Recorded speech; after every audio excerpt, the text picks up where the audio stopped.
Gros plan ce soir donc sur Isabelle Adjani. Isabelle Adjani, 22 ans, à son actif 8 films, dont le premier à 14 ans, un passage éblouissant à la Comédie Française, dont elle sera la plus jeune des pensionnaires, passage marqué par L'École des femmes, Ondine, que vous avez vu récemment sur notre écran, dans le cadre d'un spectacle d'un soir, un spectacle que vous avez apprécié, et puis Port-Royal de Monterland. Cinéma, un début à 14 ans avec Le Petit Bougnat, et le grand public la découvre avec La Gifle, où elle fait jeu égal avec Girardot et Ventura. 1975, elle tourne avec Truffaut, Adèle H. La presse américaine la consacre meilleure actrice de l'année, et Adèle H. lui vaut une nomination aux Oscars et une nomination au César. Elle peut donc choisir, et elle choisit, et pas toujours la voie de la facilité. Ce sera ensuite Barocco avec André Téchinet, Violette et François. Et puis l'Amérique lui ouvre les portes de ses studios. Elle vient d'ailleurs de terminer en Amérique The Driver, un film qui sortira en Suisse romande à peu près aux alentours du mois de mars ou du mois d'avril. Herzog la demande pour une nouvelle version de Nosferatu. Bref, en 6 ans de carrière, elle a déjà perdu, signe de sa célébrité, son prénom. Pour le cinéma et pour vous spectateurs, elle est Adjani. Alors signe particulier, passion, réceptivité, caractère. Nous ne mettrons pas de qualificatif en ce qui concerne ce caractère, lucidité, autant d'éléments qui gênent pas mal de gens, d'autant que la réussite est souvent très très mal vue en France. Et comme de plus elle pense, vous allez d'ailleurs vous en rendre compte au cours de l'entretien qui va suivre, un entretien qui sera suivi d'un film, un film que Isabelle Adjani a choisi pour illustrer son passage sur notre antenne, un film dont nous parlerons tout à l'heure. Voilà, d'accord avec l'historique? Je peux que pousser un grand soupir pour vous. Vous n'étiez pas inquiète, hein? Non. Tout ça est... Enfin, les informations, en tout cas, sont parfaitement justes. Bien. Parisienne, Isabelle Adjani, d'origine. Oui, je suis née à Paris. Mais je suis française parce que je suis née à Paris. Mais je suis pas... Ma famille n'est pas une vieille famille française, comme... Des origines, alors. Maman, du côté de maman, c'est... Du côté maternel, c'est plutôt suisse-allemand. Allemand. Du côté de... Mon père, du côté paternel, c'est plutôt arabe. Donc mon père est né en Algérie, et donc c'est très distancié comme origine. Pas de cours d'art dramatique à l'âge de 12-14 ans, comme de multiples jeunes filles en suivent en rêvant de cinéma, vous? Non, pas du tout. Non, pas vraiment, parce que à cet âge-là, enfin c'est toujours ce que je dis quand on me pose la question, est-ce que c'était une vocation? C'est-à-dire, est-ce que vous en aviez eu le désir, entre parenthèses, de devenir comédienne, bien sûr, depuis tout enfant. Et souvent, j'entends des acteurs répondre oui, depuis toujours. Et depuis toujours, ça signifie depuis le berceau. Moi, pas du tout. Depuis, comme ça, une enfance très, très jeune. Et moi, pas du tout, non. J'ai suivi une espèce de filière à l'inversé. Puisque quand j'étais au lycée, j'ai fait ce que font beaucoup de jeunes filles, de jeunes garçons. C'est-à-dire que bon, j'ai préparé comme ça des scénettes, j'ai pris certains classiques, les plus scolaires, que j'ai montés ou que j'ai joués, mais sans jamais me dire je vais faire ça. C'était absolument pas déterminé. Et c'est le jour où j'ai commencé à jouer que le désir est né. C'est-à-dire après coup. Après coup. Il s'agissait d'un désir sur le travail. Alors vous avez 14 ans. Et un jour, il y a un monsieur qui arrive dans votre cours, ou tout au moins l'assistant de tout blanc, qui cherchait une jeune comédienne. Oui, avec des yeux verts, des cheveux blonds et des taches de rousseur, ce qui est tout à fait moi. Donc, j'ai été sélectionnée parmi un tas de filles, et on a tous passé des bouts d'essai. C'était un film fait sur les enfants, qui était écrit par François Boyer, qui avait déjà écrit Bébert et l'Omnibus, et puis Les Jeux Interdits aussi. Donc, c'était dans la même ligne des films sur l'enfance. Et donc j'ai fait ça pendant l'été. C'était une occasion tout à fait rêvée pour passer l'été sans les parents. Et puis ça n'a eu aucune conséquence professionnelle. Ce film s'appelait Le Petit Bougnat. C'est ça. Et pendant 2 ans, donc j'ai continué à suivre mes études tout à fait normalement. Et 2 ans après, j'ai réenchaîné sur un film qui s'appelait Faustine et le bel été, qui a été mis en scène par Nina Companès. Et à partir de ce moment-là, les choses véritablement professionnelles se sont déclenchées. Alors, ça s'est déclenché après Nina Campanese. Mais Oui. alors, cette fabuleuse entrée au Français qui a fait tant de bruit à l'époque, comment ça s'est passé, cette entrée à la Comédie Française? C'est très... Enfin, c'est pas très compliqué. C'est-à-dire c'est une série d'histoires, une série d'anecdotes qui sont toutes les plus illogiques les unes que les autres. J'ai fait, quand j'avais 17 ans, l'école des femmes, mise en scène par Raymond Rouleau pour la télévision. Et à cette époque-là, Jean-Paul Roussillon cherchait une Agnès pour son école des femmes, qui était dans une version différente, montée au Français. Et il n'avait absolument pas d'actrice de cet âge, enfin, qui corresponde à ce qu'il cherchait. Ouais. Enfin, du moins à son Agnès à lui, parce que sa version était vraiment différente de celle de Rouleau. Et puis, ils ont donc entendu parler de moi, puisque je venais de le faire. Ils sont venus me voir à Reims, où je jouais La Maison de Bernarda de Lorca, mise sous la direction de Sem.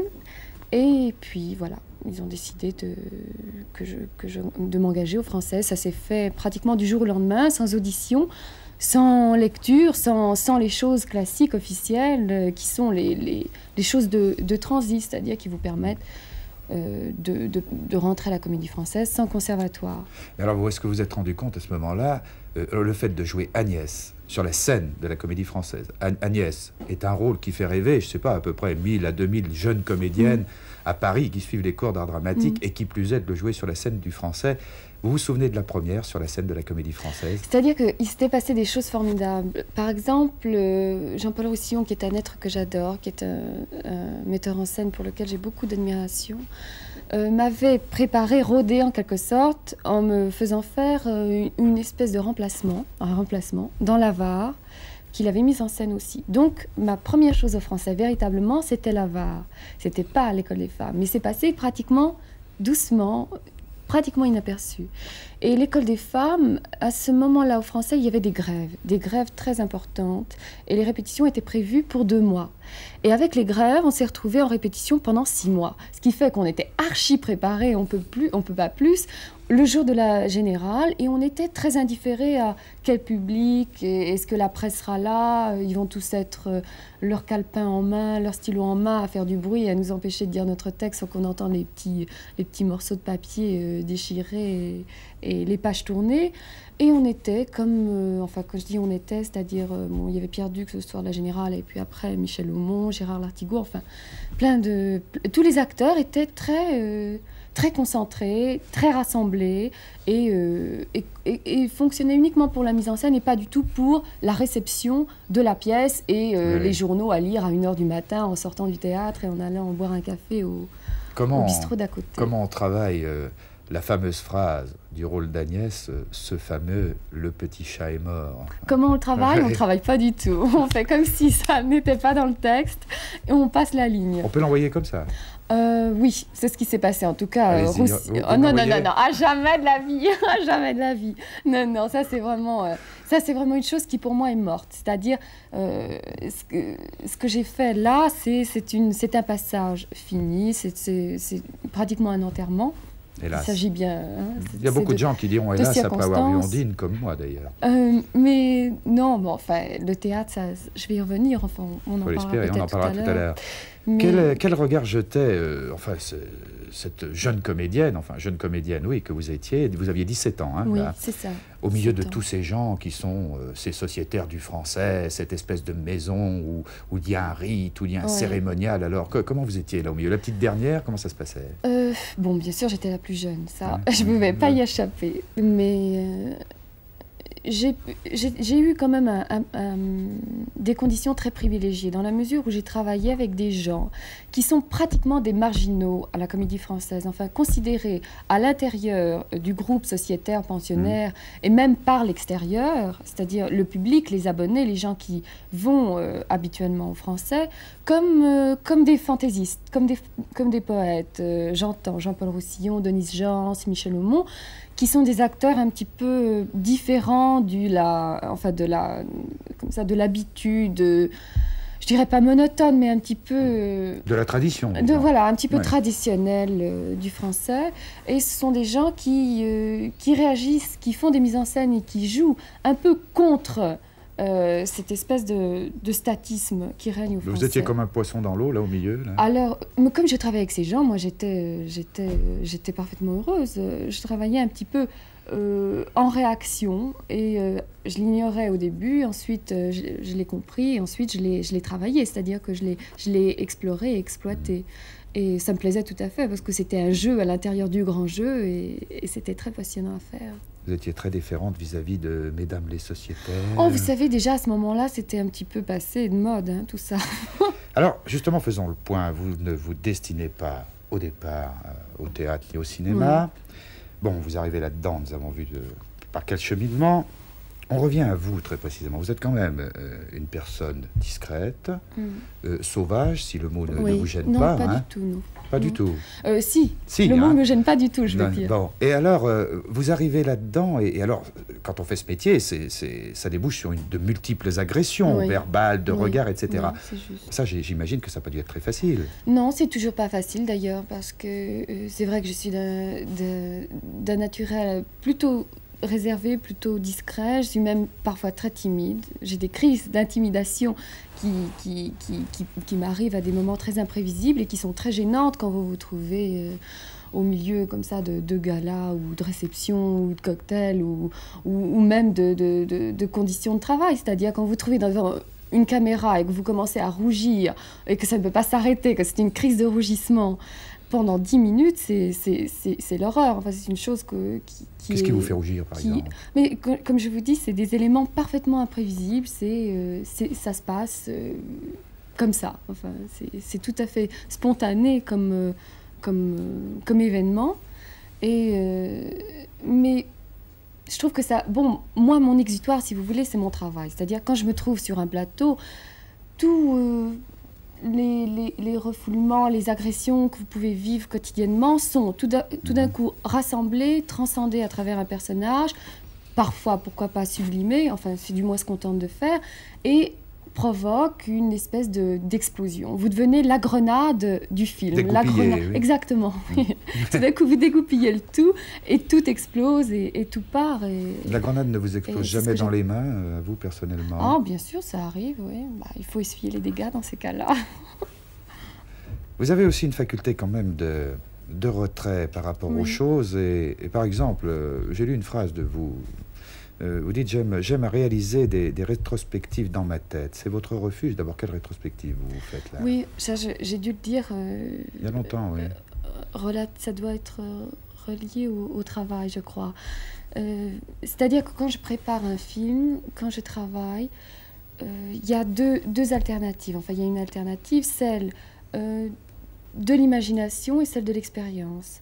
Et quand je dis rétrospective, ça a trait à l'expérience. C'est-à-dire que je me passe dans ma tête un défilé d'images qui constitue un film de mon vécu à moi, et sur lequel je peux me reposer, dont je puisse me servir pour travailler, pour composer, pour bâtir un personnage. C'est votre capital, ça? C'est ça, exactement. Alors ça peut être un capital imaginatif ou un capital vécu. Ça dépend des circonstances, ça dépend des personnages, ça dépend de mes expériences propres et de mes ignorances propres. Alors, vous êtes l'une des rares comédiennes à avoir un regard sur votre métier et sur les gens qui vous dirigent. Ça, je crois que c'est très intéressant. Vous avez parlé tout à l'heure de Roussillon, qui est un sociétaire de la Comédie Française, que vous avez eu comme metteur en scène de l'École des femmes aux Français, auquel vous vouez une grande admiration, je crois. Oui, vraiment, parce qu'il m'a appris énormément de choses et d'une façon complètement, dans une conception totalement originale par rapport aux gens que je fréquentais aux Français et qui a été très importante pour moi. Et puis alors, vous avez fait cette expérience à Reims avec Robert Hossein. Vous avez joué un Lorca à la Maison de Bernardin. Avant d'entrer en français, vous faites aussi une très bonne analyse de la direction d'acteur de Robert Hossein, qui est très particulière. Oui, Robert, c'est quelqu'un d'un peu... c'est quelqu'un qui refuse toutes les conceptions intellectuelles et même les conceptions pensées, même uniquement mentales. C'est-à-dire, il arrive sur un plateau avec le texte, il vous dit « Qu'est-ce que c'est que cette pièce-là » Il vous la lance à la figure, au lieu de commencer un travail de table, de vous dire « Bon, asseyons-nous, lisons la pièce ensemble, faisons quelque chose ». Et il vous dit, je comprends pas du tout, d'ailleurs je comprends pas ce texte, d'ailleurs je peux pas supporter cet auteur, je déteste. Enfin, il débute toute sa direction d'acteur sur la réaction contre ce qu'il va faire. Et ça le met dans une espèce de transe très violente, très effervescente, dans un état de bouillonnement tout à fait étrange, parce qu'il est quand même d'un tempérament très slave. Enfin. Et il fait une direction d'acteur très viscérale. Et c'est épuisant pour l'acteur. Hein. C'est absolument épuisant parce que vous passez à travers des épreuves physiques sans arrêt et pas du tout des épreuves des attaques sur un point ou des approches un peu plus pensées, un peu plus mûries, un peu plus adoucies. C'est sans arrêt des approches fulgurantes. Oui, vous dites, j'ai joué 2 fois avec lui, je jouerai pas 20 fois.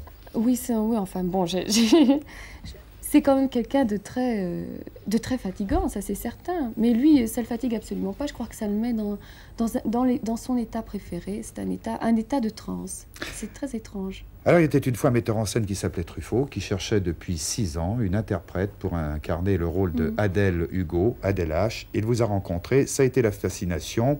Et c'est une date importante dans votre carrière quand même, Adèle H. Voici un extrait. C'est triste. C'est une réaction de nervosité là que vous avez. Oui, bien sûr, bien sûr. Bah oui, je ne vais pas pleurer quand même. Alors Truffaut a été fasciné par son interprète, par Isabelle Adjani, il l'a dit, il l'a écrit, etc. Mais je crois savoir que vous détestez finalement, que vous n'aimez pas fasciner votre metteur en scène. C'est-à-dire que c'est toujours un regard inconditionnel posé sur vous, c'est toujours très embarrassant. Le seul amour inconditionnel que peuvent vous porter les gens, c'est votre famille. Enfin, les seuls gens qui vous aiment sans condition. Et quand tout d'un coup vous sentez sur vous le regard d'un homme, enfin d'un metteur en scène, qui est sans condition aussi, c'est-à-dire qui a décidé d'une telle actrice pour tel rôle dans tel film, et qui est en l'occurrence vous, et qui ne démordra pas de son désir, et qui vous regarde, qui vous trouve, qui n'a qu'une envie, c'est de vous filmer et de vous regarder. Alors, comme souvent être regardé me gêne, ce qui peut paraître paradoxal quand on fait ce métier-là, mais c'est comme ça, j'essayais toujours de m'esquiver de la caméra, c'est-à-dire toujours de me mettre un petit peu de côté. Je me rappelle parce que François me disait souvent, mais Isabelle, enfin on se vous voyait, donc François vous voit beaucoup les gens, venez par là parce que vous sortez du cadre. Et je me rendais compte que c'était parce que j'étais très embarrassée par le regard porté sur moi, parce que François Truffaut est quelqu'un qui adore les acteurs, notamment les actrices, qui adore les regarder bouger, les regarder jouer, les regarder parler, et qui intervient très très rarement. Et moi je fais partie des actrices qui ont l'impression de faire mieux quand on leur dit beaucoup. Ce qui n'est pas toujours vrai. Un besoin d'information. Oui, c'est ça, exactement. Un besoin d'information très net et très poussé. Alors que vous pouvez faire bien avec rien, avec aucune parole. Vous souhaitez aussi, vous employez cette expression au niveau de la direction d'un metteur en scène, d'être un petit peu dans un étau. Oui. Si cet étau vous fait tenir droit. Oui, bien sûr. Si ça vous donne des crampes, c'est pas la peine. Oui, c'est...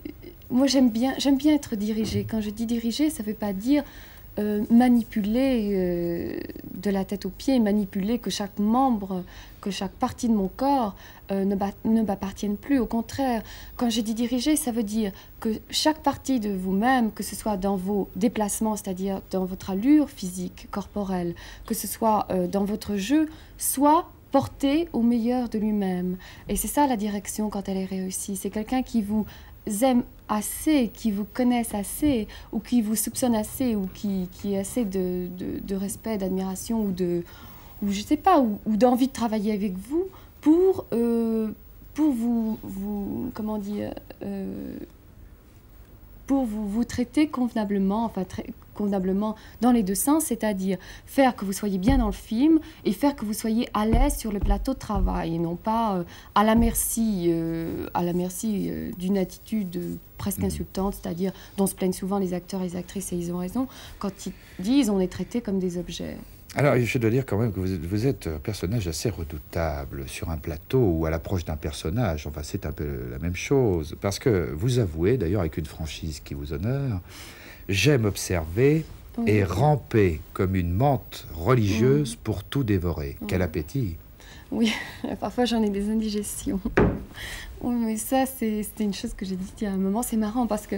Mais c'est vrai toujours, Oh, ça. bien sûr, mais que vous me donniez des phrases comme ça, c'est intéressant parce que ça m'amène à penser dans quelles conditions j'ai dit ça, pourquoi, quel était le pourquoi à ce moment-là. Est-ce que c'est une raison différente maintenant que je donnerais? Parce que je change beaucoup d'avis. Là, mais vous êtes en train de me promener là, en ce moment. Oui, hein, mais ça, je suis très forte sur les digressions à chaque fois. Oui. Ramper et tout dévorer après. Oui, oui, dans la mesure où ça ne fait de mal à personne, où ça ne blesse personne et où ça ne heurte personne et que ceux que je dévore sont toujours en vie. Mais je crois que c'est la façon dont s'alimentent les acteurs à travers le regard, l'écoute, que tout le corps et l'esprit soient attentifs, portés à l'événement, c'est-à-dire à ce qui se passe dans la vie, puisque, enfin... Le travail d'un acteur, c'est de transporter, que ce soit stylisé ou non, la vie par des moyens artificiels, hein, puisqu'il s'agit d'un œil artificiel qui est la caméra, sur un écran et qui soit visible comme tel. Oui, c'est un bon souvenir, ça. Oui, Puis un souvenir qui demande, qui a un petit goût de revenez-y. Je pense que vous souhaitez retourner avec Téchiné. Oui, oui, ah oui, vraiment. Il y a d'ailleurs un projet en cours. Oui, il y a un projet en cours qui subit pas mal de difficultés parce que quel projet maintenant, enfin actuellement, n'a pas de difficulté de production on se le demande. Ça s'appelle Les Sœurs Brontë, puisque je dois jouer Émilie. C'est un magnifique rôle. C'est un rôle magnifique, oui, avec Téchiné, donc. Les films s'enchaînent dans votre carrière. Il y a une chose qui est très intéressante au niveau de Barocco, c'est que vous avez des séquences avec Depardieu. Nous venons d'en voir une, mais c'est une séquence très rapprochée. Oui. Et il y en a une autre qui se passe dans la cave d'ailleurs, où vous jouez avec Depardieu, mais à distance. Et alors, votre partenaire n'est pas là au moment du tournage. Vous n'avez pas votre partenaire en face de vous. Vous avez un morceau de Chatterton, de Sparadrap, qui fait l'acteur. Vous pouvez jouer sans contact humain, comme ça. Mais c'était un petit peu un pari entre Gérard et moi pendant le tournage. C'est-à-dire que Gérard était assez fatigué aussi. Moi aussi, d'ailleurs, parce que c'était un tournage en soi fatigant, qui demandait beaucoup d'énergie, beaucoup de disponibilité. Et on s'était dit... D'ailleurs, on ne s'était pas vraiment dit. Ça s'était passé comme ça. Je m'étais retrouvée à un moment donc dans la cave. Il s'agissait d'un plan continu, d'un plan séquence, mais où Gérard n'intervenait pas. Où il fallait que je... Vous lui parliez quand même. C'est ça, bien sûr, où je lui parlais. Oui, c'était un dialogue, mais où il fallait que je suppose les réponses de Gérard qui après auraient été mises sur la bande, donc enregistrées par la suite. Et en effet, il y avait un petit morceau de Sparadrap posé sur le cadre, enfin près de la caméra, et auquel je m'adressais. Et c'était très excitant parce qu'il s'agissait d'imaginer Gérard. Et parfois, Gérard venait sur le plateau me regarder faire ça, c'est-à-dire me regarder parler au Sparadrap. Et inversement, c'est-à-dire que Gérard faisait ça également sur son compte, pour son propre compte. Et donc, moi, j'arrivais en tant que spectatrice. Mais ça, c'est parce que moi, je crois pas tellement à l'acteur studio, à l'école de l'acteur studio, c'est-à-dire que, par exemple, enfin là, je vous parle du film que j'ai fait en Amérique. Oui, The Driver.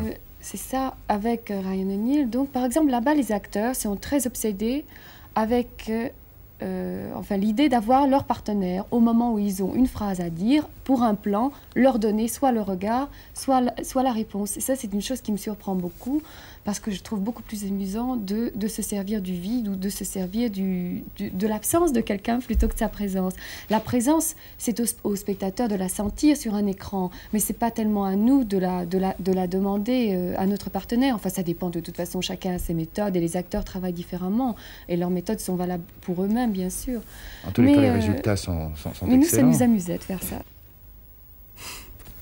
Vous seriez toujours après une scène. Hein. Oui, c'est toujours une réaction parce que j'ai pas revu tous ces films depuis un bon bout de temps et ça me fait une impression. C'est-à-dire, enfin, nous, on ne voit jamais, quand je dis nous, je parle des acteurs, le film avec une vision toute neuve. C'est un tournage entier qu'un film véhicule. Et je revois jamais le film parce que le film, j'arriverai pas à le voir avant de l'avoir vu 10 fois ou peut-être dans 10 ans. J'arriverai à le voir comme un film qui m'appartient plus, enfin auquel j'ai pas participé. Moi, je revois tout le tournage, les gens, les techniciens, les acteurs, les petits événements, les problèmes, l'histoire d'amour constitue un film, quoi, en fait. Hein, ah oui. Avec vraiment. Vous faites partie d'une d'une génération de comédiens, de comédiennes. Je n'ai pas dit stars, hein. Et pourtant, c'est le cas. Avec une conception, alors, parce que vous avez une conception de votre métier, et j'espère, je ne sais pas si c'est toujours la même, mais qui était assez précise et ferme. Vous disiez, nous sommes des missionnaires. Oui. Et nous avons une mission. L'air chrétienne, carrément. Ouais. Nous avons une mission, c'est de tout déboulonner. Et il n'y a plus de valeur morale. Faisons table rase. Après, on verra, on fera peut-être autre chose. C'est quoi ça? Je sais plus du tout, alors. Ouais. Je sais pas. C'était très amer comme propos. Non, je crois que c'était très véhément. Ça avait un petit côté revendicateur. Militante? Oh, pas vraiment, non, mais simplement, ça voulait dire nous voilà à bas les autres. Vous disiez non, même. C'est une phrase à la Dabadi, ça, mais. Ouais. C'est quelque chose qui ressemble un petit peu à ce qu'on vient de voir, l'extrait qu'on vient de voir de Violette et François, mais c'est-à-dire qu'à ce moment-là, je fréquentais pas mal les gens du conservatoire, des gens comme Huster, Spiesser, Dussolier, des gens qui étaient très... Jeunes comédiens. Oui. Des jeunes comédiens qui avaient des ambitions très, très, très précises et qui étaient vraiment déterminés à assiéger toute la génération des vieux jeunes premiers qui existent encore et qui est la menace éternelle pour les jeunes comédiens. On part avec ses idées et à 30 ans ou 40, on a la Légion d'honneur et un Oscar. Oui, j'espère que non. J'espère que non. Puis à l'époque, vous vouliez aussi... vous étiez très opposé au Star System. Ça a changé? Je sais pas ce que c'est. À chaque fois qu'on me... je vous expliquais, c'est pour une actrice de toucher 1, 2, 3, 4 millions de francs par film. Moi, je trouve qu'on on a le droit à notre position de salarié, je trouve, en tant qu'acteur. Il n'y a aucune raison. On n'est absolument pas des fonctionnaires. Les choses varient avec les recettes des films. Pourquoi est-ce qu'on ne bénéficierait pas justement des bénéfices, hein? Pourquoi est-ce qu'on n'aurait pas l'avantage qu'ont les producteurs, l'avantage qu'ont certaines sociétés françaises ou autres au moment des recettes? Bon, si les recettes sont... Nos salaires vont en hausse et en diminution selon les recettes des films. Donc on est toujours, il ne s'agit pas d'un raisonnement opportuniste, on est toujours à la merci d'une descente ou d'une montée, enfin, et d'une descente plus souvent, surtout maintenant avec le nombre d'entrées des films, je vous assure, qui n'est pas tellement brillant. Donc, il n'y a pas de raison qu'on nous comptait sur ce salaire. Par contre, je suis d'accord avec la possibilité de la participation. Mais si on opte pour la participation, ça veut dire qu'une actrice comme vous, par exemple, pour qu'un jeune metteur en scène, ou qu'un metteur en scène tout court puisse faire un film, accepte de ne pas toucher d'argent. Oui, et qui... C'est ça, pendant un film, et touche de l'argent en fonction des recettes, justement, un pourcentage qui est défini dans le contrat avant le tournage du film. Moi, je suis d'accord avec ça, c'est-à-dire pour les films que vous avez véritablement envie de faire, qui vous excitent, qui vous emballent, il n'y a aucun problème si vous pouvez assurer vos fins de mois avec ce qui reste d'un autre film. Mais il faudrait s'entendre là-dessus, c'est-à-dire que vous soyez payé. Et moi, je connais un nombre d'acteurs vraiment considérable et de techniciens auxquels on a promis la participation et qui n'ont jamais vu les rémunérations, mais jamais, jamais. Et on rentre dans un autre système d'exploitation.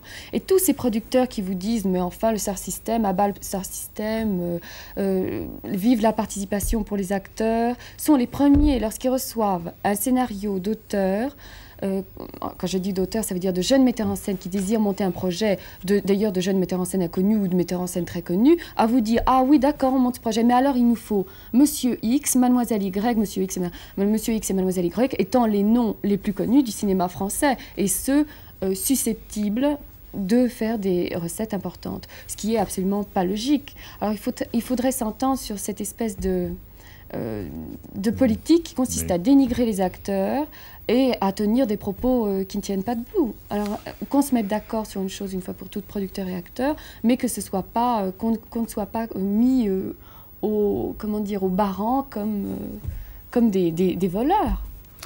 Alors, vous tentez, avec succès d'ailleurs, d'ouvrir votre fenêtre un petit peu en dehors du cinéma français. Ça a été le cas avec The Driver, vous avez tourné en Amérique. Ça va être le cas avec Herzog, vous allez tourner en Allemagne. Oui. Il y a quand même une question que je me pose quand on énumère votre carrière. Ce chemin fabuleux, 22 ans, c'est qu'une carrière qui commence en fait. Je sais pas, moi j'ai l'intention d'arrêter très tôt, alors peut-être pas. Oui. Vu qu'elle a commencé très tôt, j'ai pas l'intention de toute façon de faire ça éternellement, pour Après dire quoi? la vérité. Scénario, écriture Je sais pas, j'ignore encore. Simplement, je sais que puisque j'ai eu la possibilité de faire ce métier, c'est-à-dire d'avoir des circonstances de vie assez exceptionnelles, c'est-à-dire de vivre les vies des autres. C'est de ça dont il s'agit. Et la mienne, je l'ignore. Enfin, j'ignore ce que ma vie peut être et qu'est-ce que ce serait que moi, vivant ma propre vie, puisque depuis, depuis plusieurs années et surtout depuis 16 ans, je ne vis que à travers mes personnages. J'aimerais bien, je sais pas, vers 30-35 ans, je ne me fixe pas un âge très, très arrêté, bifurquer vers autre chose. Et alors finalement, quand vous dites ce qui m'obsède, c'est d'avoir un vrai contrôle de moi-même, on a quand même un petit peu l'impression que vous l'avez bien trouvé, ce contrôle. L'impression d'une petite mécanique qui sait exactement ce qu'elle veut, qui va où elle veut, qui pense, qui regarde, qui observe et qui dévore, comme vous dites. Je crois qu'on n'en arrive jamais à la machine et c'est tant mieux, mais quand je dis que j'aimerais que le contrôle de moi-même, c'est une chose qui me passionne. Je pense que les acteurs sont bien sûr des êtres vivants et c'est sur la vie qu'on construit des rôles, mais aussi leur propre computer, c'est-à-dire mieux on connaît les boutons, mieux et plus vite on peut obtenir de soi les choses requises, c'est-à-dire telle émotion, tel élément nécessaire pour faire une scène, ce qui ne doit pas en arriver à la recette, mais qui devra en arriver à une connaissance, une introspection de soi, qui puisse permettre un travail plus riche et plus généreux. Finalement, ce coup de gloire incroyable, qui a très peu de précédents dans l'histoire du cinéma, même mondial... Moi, je peux vous en citer. Oui, bah, allons-y. 14 ans, 16 ans, 17 ans, la scène du français, des films qui s'enchaînent après, et pas avec n'importe qui. Mais il faut quand même un équilibre mental et personnel très grand pour résister à ce coup de gloire. Oui, il faut aller très bien. Il faut aller très bien, ou alors il faut préparer des périodes d'isolement. Par exemple, dans une année. Moi, je sais que ça me donne... Je sais que j'ai besoin d'isolement, c'est-à-dire j'ai besoin de coupure, de scission entre mon métier, c'est-à-dire entre un mouvement de vie professionnelle, parce que tout de même, un tournage de film, c'est un vieillissement accéléré. Il s'agit de vivre à un rythme... exagéré je sais pas, de 1000 électrons. Donc vous êtes là comme un... Si on repassait ça sur un écran, moi je verrais ça très bien en cinéma muet avec l'image accélérée. Et donc, moi je sais que j'ai besoin d'isolement, c'est-à-dire de campagne, de partir, de plus voir personne, de vivre ma vie en effet, comme vous disiez, en sauvage.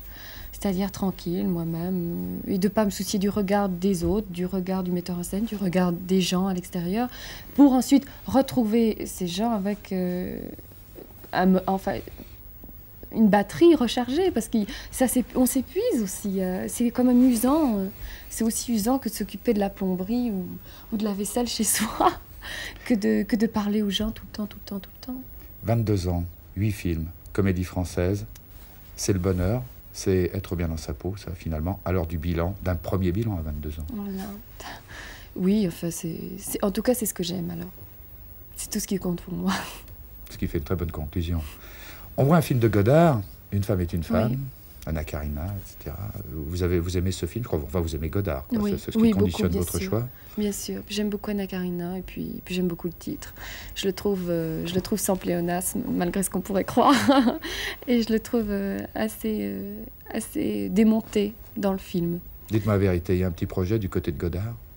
Oh non, par contre, pas vraiment, non. Par contre, c'est quelqu'un avec lequel j'adorerais tourner, ça, vraiment. Il doit regarder, il doit écouter, sait-on jamais. Merci Isabelle Adjani de nous avoir accordé cet entretien. Je vous en prie.